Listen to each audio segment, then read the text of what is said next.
Hello my besties, welcome to Shesha's vlogs. I hope ಎಲ್ಲರೂ ಚೆನ್ನಾಗಿದ್ದೀರಾ ಅನ್ಕೊಂಡಿದ್ದೀನಿ. ನಾನು ಕೂಡ ಚೆನ್ನಾಗಿದ್ದೀನಿ. ಇವತ್ತು ಸಂಕ್ರಾಂತಿ ಹಬ್ಬ ಆಗಿರೋದ್ರಿಂದ ಎಲ್ಲರಿಗೂ ಕೂಡ ಸಂಕ್ರಾಂತಿ ಹಬ್ಬದ ಶುಭಾಶಯಗಳು.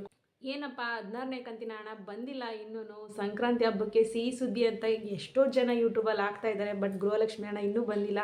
ಯಾವಾಗ ಬರುತ್ತೆ ಅಂತ ವೆಯ್ಟ್ ಮಾಡ್ತಾ ಇದ್ರೆ ಅವ್ರಿಗೆಲ್ಲ ಇವತ್ತು ಒಂದು ಭರ್ಜರಿಯಾದ ಗುಡ್ ನ್ಯೂಸ್ ಅಂತಲೇ ಹೇಳ್ಬೋದು. ಹಾಗೆಯೇ ಈ ಗೃಹಲಕ್ಷ್ಮಿ ಹಣವನ್ನು ಜಾಸ್ತಿ ಕೂಡ ಮಾಡಬೇಕು ಅಂತ ನಮ್ಮ ಲಕ್ಷ್ಮಿ ಹೆಬ್ಬಾಳ್ಕರ್ ಮೇಡಮ್ ಅವರು ಕೂಡ ತಿಳಿಸಿದ್ದಾರೆ. ಅದನ್ನು ಕೂಡ ಈ ಒಂದು ವಿಡಿಯೋದಲ್ಲಿ ತಿಳಿಸ್ಕೊಡ್ತೀನಿ. ಎಷ್ಟು ಲಕ್ಷ್ಮಿ ಹಣವನ್ನು ಎಷ್ಟು ಹೆಚ್ಚಿಗೆ ಮಾಡ್ತಾ ಇದ್ದಾರೆ, ಏನು ಎತ್ತ ಅನ್ನೋದನ್ನು ಕೂಡ ಈ ವಿಡಿಯೋದಲ್ಲಿ ಫುಲ್ ಡೀಟೇಲ್ಸನ್ನು ತಿಳಿಸ್ಕೊಡ್ತೀನಿ. ಹಾಗೆಯೇ ಆಲ್ರೆಡಿ ರೇಷನ್ ಕಾರ್ಡನ್ನು ತಿದ್ದುಪಡಿ ಕೂಡ ಮಾಡ್ತಾ ಇದ್ದಾರೆ. ಆ ರೇಷನ್ ಕಾರ್ಡಲ್ಲಿ ಹೊಸ ರೇಷನ್ ಕಾರ್ಡನ್ನು ಕೂಡ ಮಾಡಿಸ್ಕೊಳ್ಬೋದಾ ಅನ್ನೋದನ್ನು ಕೂಡ ಈ ಒಂದು ವಿಡಿಯೋದಲ್ಲಿ ಫುಲ್ ಡೀಟೇಲ್ಸನ್ನು ತಿಳಿಸ್ಕೊಡ್ತೀನಿ. ಸೊ ವಿಡಿಯೋನ ಎಲ್ಲೂ ಸ್ಕಿಪ್ ಮಾಡದೆ ಎಲ್ಲರೂ ಎಂಡ್ ತನಕ ವಾಚ್ ಮಾಡಿ. ಸೊ ಬನ್ನಿ ತಡ ಮಾಡದೆ ಈ ಒಂದು ವಿಡಿಯೋ ಕೂಡ ಶುರು ಮಾಡೋಣ. ಆಲ್ರೆಡಿ ಈಗಾಗಲೇ ನಮಗೆ 15 ಕಂತಿನ ಗೃಹಲಕ್ಷ್ಮಿ ಹಣವನ್ನು ನಮಗೆ ಕಾಂಗ್ರೆಸ್ ಸರ್ಕಾರ ಎಲ್ಲ ಮಹಿಳೆಯರ ಬ್ಯಾಂಕ್ ಖಾತೆಗೆ ಜಮಾವನ್ನು ಕೂಡ ಮಾಡಿದೆ. ಎಷ್ಟೋ ಜನರಿಗೆ ಸರಿಯಾದ ನಿಖರವಾದ ಮಾಹಿತಿ ಗೊತ್ತಿರೋದಿಲ್ಲ. ಈ 2,000 ರೂಪಾಯಿ ಅಮೌಂಟು ಗೃಹಲಕ್ಷ್ಮಿದು ಯಾವಾಗ ಬರುತ್ತಪ್ಪ ಅಂತ ಗೊತ್ತಿಲ್ಲದೆ ಎಷ್ಟೋ ರೀಲ್ಸ್ಗಳನ್ನು ನೋಡ್ತಾ ಇರ್ತೀವಿ. ಬರುತ್ತೆ ಅಂತ ಹೋಯ್ತಾ ಇದ್ದೀನಿ ಬಟ್ ಅಮೌಂಟ್ ಮಾತ್ರ ಬರ್ತಾ ಇಲ್ಲ ಅಂತ ಯಾವುದೇ ಕಾರಣಕ್ಕೂ ಬೇಜಾರು ಮಾಡ್ಕೋಬೇಡಿ. ಈ ರೀತಿಯ ಒಂದು ಇನ್ಫಾರ್ಮೇಷನ್ ವೀಡಿಯೋಸ್ಗಳನ್ನ ನೋಡಿ ಯಾವಾಗ ಅಮೌಂಟ್ ಬರುತ್ತೆ ಅನ್ನೋದನ್ನು ತಿಳ್ಕೊಂಡು ಬ್ಯಾಂಕ್ ಅಕೌಂಟಲ್ಲಿ ಹೋಗಿ ಚೆಕ್ ಮಾಡಿಸೋದ್ರಿಂದ ನಿಮಗೂ ಕೂಡ ಟೈಮ್ ಕೂಡ ಸೇವಿಂಗ್ಸ್ ಆಗುತ್ತೆ. ಹಾಗೆ ಹಣ ಬರೋವಂಥ ಮಾಹಿತಿ ಕೂಡ ನಿಮಗೆ ಗೊತ್ತಾಗುತ್ತೆ. ಈ ಸಂಕ್ರಾಂತಿ ಹಬ್ಬಕ್ಕೆ ನಮ್ಮ ರಾಜ್ಯ ಸರ್ಕಾರ ಮಹಿಳೆಯರಿಗೆ ಗೃಹಲಕ್ಷ್ಮಿಯರಿಗೆ ಎಳ್ಳು ಬೆಲ್ಲವನ್ನು ಬೀರೋದಕ್ಕೆ ಸಂತೋಷದಿಂದ ನಿಮ್ಮ ಮನೆಯಲ್ಲಿರುವಂಥ ಹೆಣ್ಮಕ್ಳ ಕೈಲಿ ಎಳ್ಳು ಬೆಲ್ಲವನ್ನು ಬೀರಿಸಿ ನಾವು ಸಂಕ್ರಾಂತಿಯಿಂದ 2,000 ರೂಪಾಯಿ ಗೃಹಲಕ್ಷ್ಮಿ ಹಣವನ್ನು ಎಲ್ಲ ಮಹಿಳೆಯರ ಖಾತೆಗೆ ಜಮಾವನ್ನು ಮಾಡ್ತಾ ಇದ್ದೀವಿ ಅಂತ ತಿಳಿಸ್ಕೊಟ್ಟಿದೆ. ಸೊ ಈ ಒಂದು ಸಿಹಿ ಸುದ್ದಿ ನಿಮ್ಮೆಲ್ಲರಿಗೂ ಕೂಡ ಸಂಕ್ರಾಂತಿ ಹಬ್ಬಕ್ಕೆ ರಾಜ್ಯ ಸರ್ಕಾರದಿಂದ ಉಡುಗೊರೆ ಅಂತಲೇ ಹೇಳ್ಬೋದು. ಇದು ಆಲ್ರೆಡಿ ನಮಗೆ ಡಿಸೆಂಬರ್ ತಿಂಗಳಲ್ಲಿ ಬರಬೇಕಾದಿದ್ದಂತಹ 16ನೇ ಕಂತಿನ ಹಣವನ್ನು ನಮ್ಮ ರಾಜ್ಯ ಸರ್ಕಾರ ಎಷ್ಟೋ ಸಮಸ್ಯೆಗಳಿಂದ ಈಗ ಸಂಕ್ರಾಂತಿ ಹಬ್ಬದ ಟೈಮಿಂದ ಬಿಡುಗಡೆಯನ್ನು ಮಾಡ್ತಾ ಇದೆ. ಈ ಒಂದು ಅಮೌಂಟು ಕೆಲವೊಬ್ಬರಿಗೆ ಬರ್ತಾ ಇದೆ, ಕೆಲವೊಬ್ಬರಿಗೆ ಬರ್ತಾ ಇಲ್ಲ ಅಂತ ಹೇಳಿದ್ರೆ ಆದಷ್ಟು ವೆಯ್ಟ್ ಮಾಡಿ. ಯಾಕಂದರೆ ತಕ್ಷಣವೇ ಹಾಕೋದಿಲ್ಲ. ಒಂದೊಂದು ಜಿಲ್ಲೆಗಳಿಗೆ ಇಷ್ಟಿಷ್ಟು ಅಂತ ಇರುತ್ತೆ ಅಮೌಂಟ್. ಅದನ್ನು ಬಿಡುಗಡೆ ಮಾಡಿ ಹಾಕೋದ್ರಿಂದ ಒಬ್ಬೊಬ್ಬರ ಖಾತೆಗೆ ಅಮೌಂಟ್ ಬರೋದು ಕೂಡ ಲೇಟ್ ಆಗುತ್ತೆ. ಸೊ ಆದಷ್ಟು 14ನೇ ತಾರೀಕಿಂದ ಶುರು ಮಾಡ್ತಾರೆ ಅಮೌಂಟನ್ನು ಹಾಕೋದಕ್ಕೆ.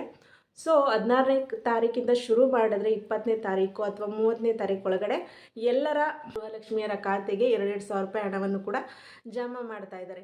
ನಮಗೆ ಗೃಹಲಕ್ಷ್ಮಿ ಹಣವನ್ನು ನಮಗೆ ಸಂಕ್ರಾಂತಿ ಹಬ್ಬದ ಖರ್ಚಿಗೆ ಕೊಟ್ಟಿದ್ದಾರೆ. ತುಂಬ ಚೆನ್ನಾಗಿತ್ತು, ಎಲ್ಲ ಶಾಪಿಂಗ್ ಮಾಡ್ಕೊಳ್ಬೋದಾಗಿತ್ತು ಅಂತ ಅಂದ್ಕೊಂಡಿದ್ರೆ ಅಂತ ವೆಯ್ಟ್ ಮಾಡ್ತಾ ಇರ್ತೀರ. ಬಟ್ ತಡವಾಗಿ ನಮ್ಮ ರಾಜ್ಯ ಸರ್ಕಾರ ಗೃಹಲಕ್ಷ್ಮಿ ಹಣವನ್ನು ಈ ಸಂಕ್ರಾಂತಿ ಹಬ್ಬದ ದಿನದಿಂದ ಬಿಡುಗಡೆಯನ್ನು ಮಾಡ್ತೀನಿ ಅಂತ ಸ್ಪಷ್ಟ ಮಾಹಿತಿಯನ್ನು ಕೂಡ ಕೊಟ್ಟಿದೆ.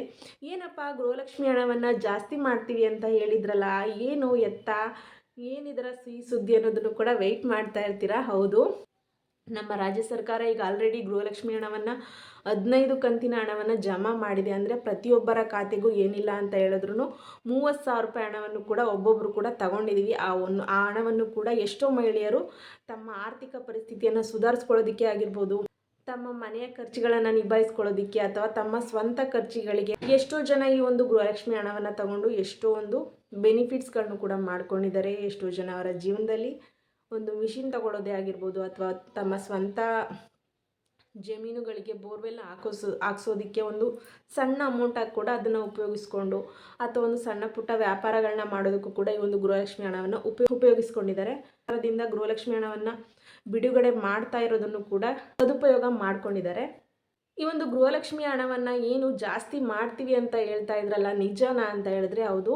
ಮುಂದಿನ ಒಂದು ಎಲೆಕ್ಷನ್ಗಳಲ್ಲಿ ನಮ್ಮ ಕಾಂಗ್ರೆಸ್ ಸರ್ಕಾರನೇ ಆಡಳಿತಕ್ಕೆ ಬಂದರೆ ಗೃಹಲಕ್ಷ್ಮಿ ಹಣವನ್ನು ಕೂಡ ಜಾಸ್ತಿ ಮಾಡ್ತೀವಿ ಅಂತ ಹೇಳಿದ್ದಾರೆ. ಅದು 2,500 ಆಗ್ಬೋದು ಅಥವಾ 3,000 ಆಗ್ಬೋದು ಅಥವಾ 4,000 ರೂಪಾಯಿನೇ ಮಾಡ್ಬೋದು.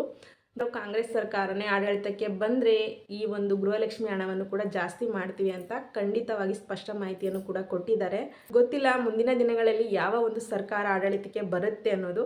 ಕಾಂಗ್ರೆಸ್ ಸರ್ಕಾರ ಆಡಳಿತಕ್ಕೆ ಬಂದ ಮೇಲೆ ಗ್ಯಾರಂಟಿ ಯೋಜನೆಗಳನ್ನು ಜಾರಿಗೆ ತಂದಿತ್ತಲ್ವ, ಅಷ್ಟು ಯೋಜನೆಗಳನ್ನು ಕೂಡ ಸರಿಯಾಗಿ ಕ್ರಮಬದ್ಧವಾಗಿ ಕೂಡ ಜಾರಿಗೆ ಮಾಡಿ ಎಲ್ಲರ ಖಾತೆಗೂ ಕೂಡ ಹಣವನ್ನು ಕೂಡ ಹಾಕ್ತಾ ಇದೆ. ಸೊ ಹಾಗೆಯೇ ನೆಕ್ಸ್ಟು ಏನಪ್ಪ, ಈ ಒಂದು ರೇಷನ್ ಕಾರ್ಡ್ ತಿದ್ದುಪಡಿಯನ್ನು ಮಾಡ್ತಾ ಇದ್ದಾರೆ. ನಾವು ಕೂಡ ಹೊಸ ರೇಷನ್ ಕಾರ್ಡನ್ನು ಮಾಡಿಸ್ಕೊಳ್ಬೋದಾ ಅಂತ ವೆಯ್ಟ್ ಮಾಡ್ತಾ ಇದ್ದರೆ ಖಂಡಿತ ಇಲ್ಲ. ಈ ರೇಷನ್ ಕಾರ್ಡ್ ತಿದ್ದುಪಡಿಯನ್ನು ಡೇಟನ್ನು ಡಿಸೆಂಬರ್ ಕೊನೆ ತನಕ ತಿದ್ದುಪಡಿ ಮಾಡೋದಕ್ಕೆ ವಿಸ್ತಾರ ಮಾಡಿದ್ರು. ಬಟ್ ಇವಾಗ ಅದನ್ನು ಎಷ್ಟೋ ಸರ್ವ ಸಮಸ್ಯೆಗಳಿಂದ ಎಷ್ಟೋ ಜನ ಮಾಡಿಸ್ಕೊಳ್ಳೋದಕ್ಕಾಗಿರಲಿಲ್ಲ. ಸೊ ಹಾಗಾಗಿ ಜನವರಿ ತಿಂಗಳಲ್ಲೂ ಕೂಡ ಜನವರಿ ಮಂತ್ ಎಂಡಿಂಗ್ ತನಕನೂ ಈ ಒಂದು ತಿದ್ದುಪಡಿಯನ್ನು ಮಾಡಿಸ್ಕೊಳ್ಳೋದಕ್ಕೆ ಅವಕಾಶ ಕೊಟ್ಟಿದ್ದಾರೆ. ಏನಪ್ಪ ಗೃಹಲಕ್ಷ್ಮಿ ಹಣವನ್ನು ತಗೊಳ್ಳೋದಕ್ಕೆ ನಾವು ಕೂಡ ಹೊಸ ರೇಷನ್ ಕಾರ್ಡ್ ಮಾಡಿಸ್ಬೋದಾ ಅಂತ ಏನಾದ್ರು ಖುಷಿಯಲ್ಲಿದ್ದರೆ ಖಂಡಿತ ಇಲ್ಲ. ಈ ಒಂದು ತಿದ್ದುಪಡಿ ಇನ್ನೂ ಬಂದಿಲ್ಲ. ಹೊಸ ರೇಷನ್ ಕಾರ್ಡ್ ಮಾಡುವಂಥ ಪ್ಲ್ಯಾನ್ ಇನ್ನೂ ಬಂದಿಲ್ಲ. ಬಂದರೆ ನಿಮಗೂ ಕೂಡ ಮಾಹಿತಿಯನ್ನು ಶೇರ್ ಮಾಡ್ತೀನಿ. ಇವತ್ತಿನ ಈ ಒಂದು ಮಾಹಿತಿ ನಿಮಗೆಲ್ಲ ಇಷ್ಟ ಆಗಿದೆ ಅಂತ ತಿಳ್ಕೊಂಡಿದ್ದೀನಿ. ವಿಡಿಯೋ ಇಷ್ಟ ಆಗಿದ್ರೆ ವಿಡಿಯೋಗೆ ದಯವಿಟ್ಟು ಲೈಕ್ ಶೇರ್ ಕಮೆಂಟ್ಸ್ ಮಾಡೋದನ್ನು ಮರಿಬೇಡಿ. ಯಾಕಂದರೆ ನೀವು ಮಾಡುವಂಥ ಲೈಕ್ ಶೇರ್ ಕಮೆಂಟ್ಸ್ ನಮಗೆ ಮೋಟಿವೇಶನಲ್ ಕೂಡ ಇರುತ್ತೆ. ನೆಕ್ಸ್ಟ್ ಒಂದು ಒಳ್ಳೆ ಕಂಟೆಂಟ್ ಜೊತೆ ನಿಮಗೆ ನಾನು ಮತ್ತೆ ಸಿಗ್ತೀನಿ. Thanks for watching.